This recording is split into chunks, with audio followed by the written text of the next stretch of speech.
Good morning, everybody. Welcome here to our session where we're going to talk about addressing engagement and monetization at the same time. We're going to look at what works, what doesn't, how can UX drive monetization. We have heard Matt and others speak about how important is UX, but how can we use UX to drive monetization? So that's something we're going to talk about. And I want to I let them introduce themselves. And maybe Jarle, you start. Yes, I can start. My name is Jarle Johnsen. I'm head of TV technology in Lyse Tele. And I'm presenting the brand Altibox, which is the largest TV brand in Norway. We've been sort of for 20 years now, more than 20 years building fiber infrastructure into the Norway, starting with 0 customers in 2002, and then to become now the biggest both fixed line provider of internet and also on TV. So I'm looking after the whole technology stack all the way from the content acquisition down to the set-top boxes and the applications. Thank you, Jarle. And Ferdinand. So, hello everybody. It's working? Yes. So, I'm Ferdinand. I'm the owner and CEO of Ruwido. We at Ruwido, we are experts in remote controls, and we do the design, the development, and the production of remote controls and induction mechanism. And if you like, as a service provider, that your customer has a brilliant user experience in their hands, then I think we are the right address. Perfect. And my name is Andy Waltenspiel, excited to be moderating this today. What I do is connect the dots and connect people. And seeing Matt on stage, Matt, I love your T-shirt. Maybe can I have one? Because it looks like 2 dots that are connecting. Yeah. Cool. UX. You were on stage with me yesterday in a masterclass where I said, I give you $100 million. What would you do with it? And you, Vodafone, Deutsche Telekom, and A1, each one had spent a significant amount on UX. So UX is key to be a super aggregator. You need metadata and many other things to do that, but it's not easy. Yeah? You need to deal with legacy and many other different things. So Jarle, maybe we start with you. ARPU, increasing monetization and engagement. What are some things that worked for you, and what are some that did not work? Yeah. Our sort of mission in life and what we do is basically create good user experiences, and UX is key to that. Mm-hmm. Already back when we started in 2002, we were sort of focusing very hard on putting the product together and giving easy access to all kinds of new services. We brought video on demand to the market in Norway. Nobody understood what it really was. So then it's down to be able to simplify the user experience, giving access, easy access to these brilliant services that we make.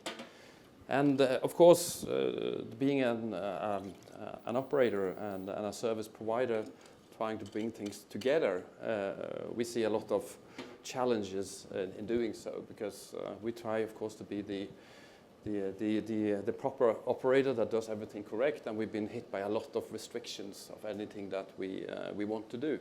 We have like a great position with the customers where we are very close to them because we're very local presence and have local content, and also work directly with them very closely. But we're not allowed to do the best we can do with content. When we look at aggregation, for instance, on like being the super aggregator that we also like to call us, we see challenges in like what we talked about yesterday, being able to sign on to the services, complicated user stories or user journeys, which limits us to a lot. Also, how we can actually interact with the content to bring added value. That's how we sort of see issues these days. Okay. Ferdinand, you work since many, many years. We even go back more than 20 together when I was at Sky, before it was called Sky in Germany, buying your products. you have evolved through the years, and UX is everything you do. Yeah? So you might see that's remote control, but actually it's UX, man-machine interfaces. So you have brought something new that you want to show. Are you ready? I'm ready, and I think we have something completely new. And this will solve also some of Jarle's problems. Or some of And the it will problems solve that some we of the had. problems we heard yesterday too. about Yeah. advertising. How do Exactly. we do shoppable experiences? At least the ones that were on stage, and we had a discussion afterwards, liked it. So, So what we have is, we call it an addressable promotion service. And this addressable promotion service is both. It's on the one side a completely new product, and on the other side an existing one where everybody is familiar with. And it's a remote control. But it's not a remote control where you navigate through your screen. It's a remote control as a service. A remote control is a service, and with this service, you can open new revenue streams. You can open new revenue streams, and it gives you a kind of a margin engine on your hand. And in your hand and in the hand of your customers. Because all this service goes through this device, what is already on the living room table and already in the hand of the customer. And with this new development, you can do, on the one side, it allows you to engage your customer, and this is very important, to monetize this engagement at the same time. so you're saying you can kill two birds with one stone at the same time? And to be honest, I don't like to kill a bird. I like birds. But Okay. but what is making this device so really completely new is this. This button, it's this magic button. And this button can be programmed and configured dynamically from the TV service providers. And then this button allows you that you deliver targeted and trackable promotions, notifications, and advertising. And it enables you to the two important things. One is engagement of your customer, engagement with breaking news, local news, trending videos like YouTube shorts.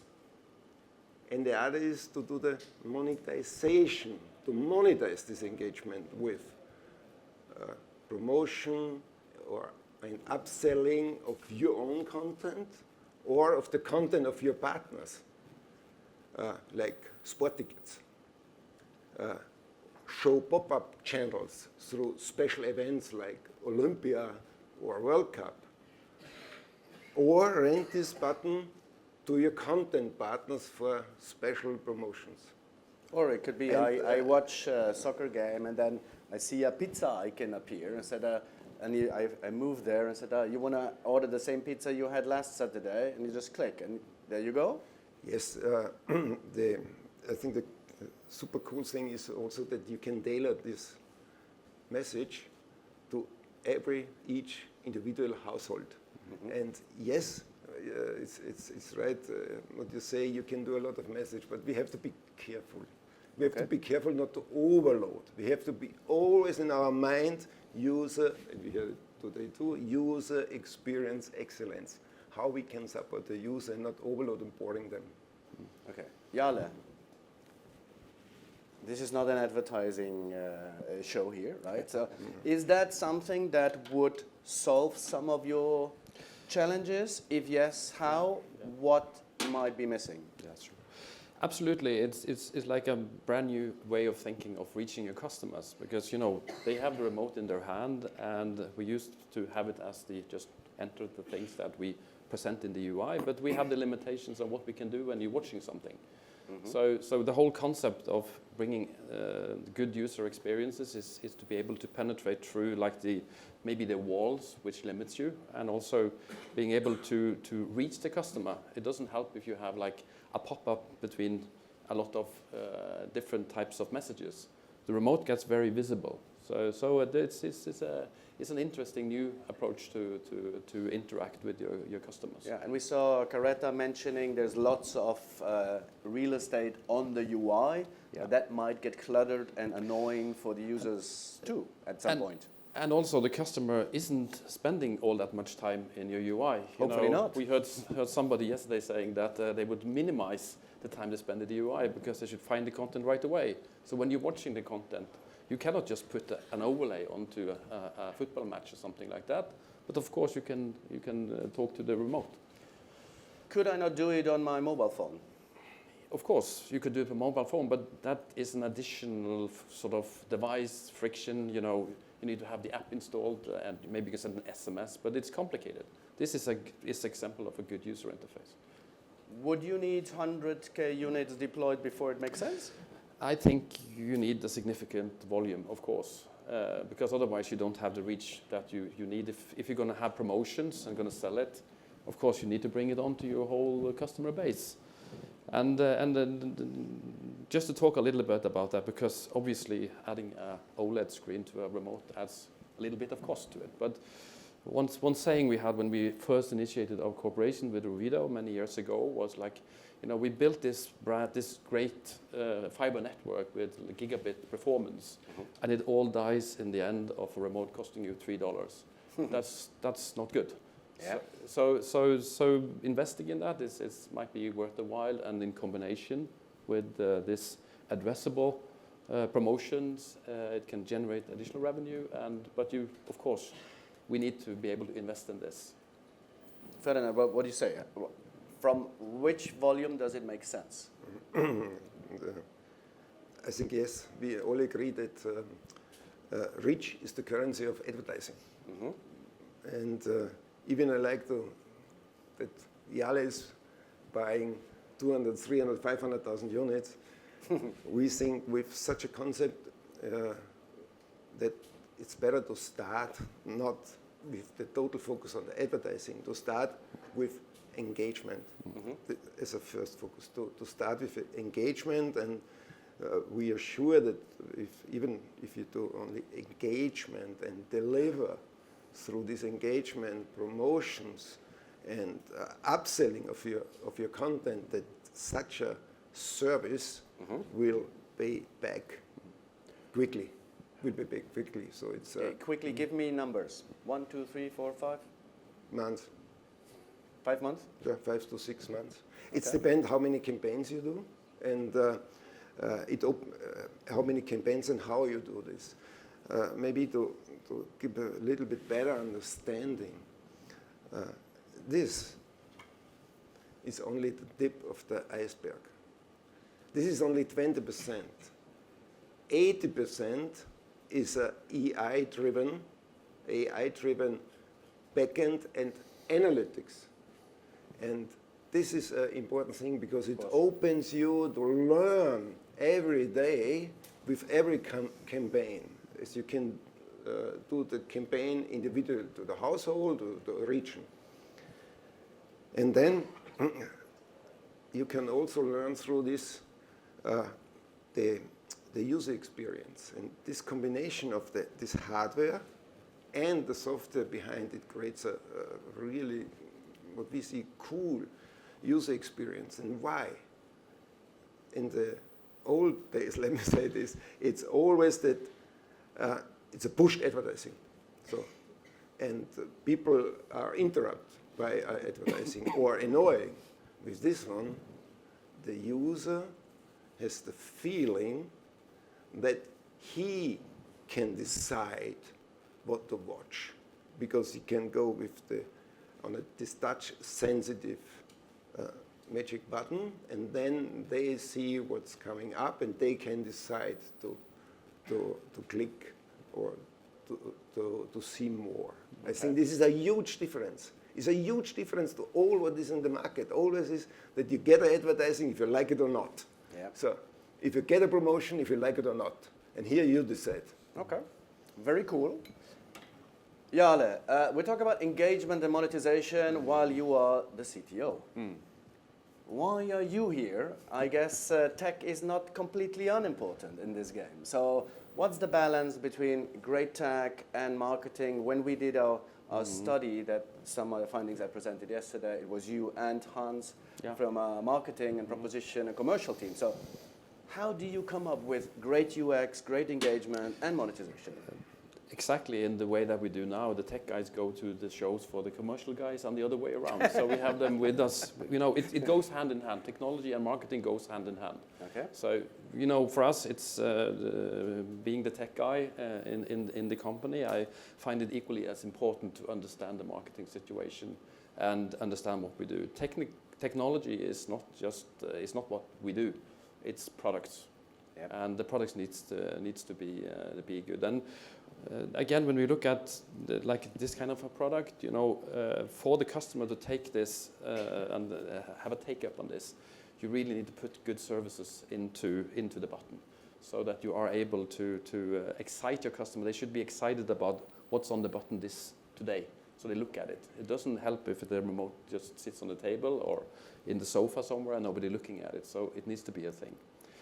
So for me, it's that's why I'm also here. I'm not just here alone as a tech guy.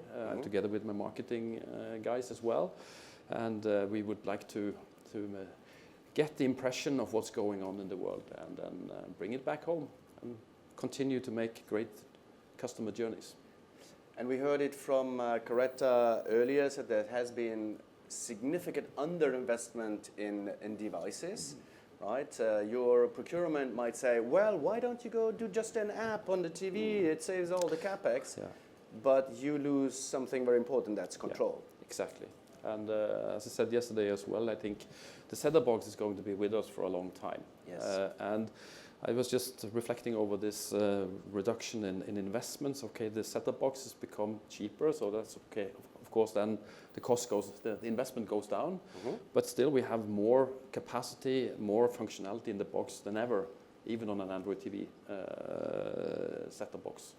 So we will have to be able to offer the best user experience we can on a device, and that's why we continue to make these boxes and invest in these boxes. I get the same question from all my partners rolling out my service is, when can I get rid of the box? Because they don't want the capex for that. But I say, no, we still have to stay with the box for a while, not just being an app. And that will allow you to do what I think telcos and pay TV operators are great at. You're great at finding the customer, retaining the customer, and upselling the customer. Exactly. Apart from having great pipes. Yeah, of course. You're right, but upsell the customer, and I think, Jarle, you're, as a telco, you are great guru of upselling and marketing, upselling. And it's a win-win situation, because we see with our studies that everyone that has both TV and internet is a more happy customer than the customer that just buy the fiber, or buy the infrastructure. So it's important for us to have that. This is why I gave it 11. 11, exactly. I asked of TV. How important is TV on a scale of 1 to 10, and Jarle said 11. With that, I see a red blinking 0. It means we run out of time. Thank you, Jarle and Ferdinand. Big applause. If you want to learn more about this device, Ruwido has a little booth at the end of the networking section. Have a great rest of the day. Thank you. Thank you. Thank you. You're all welcome.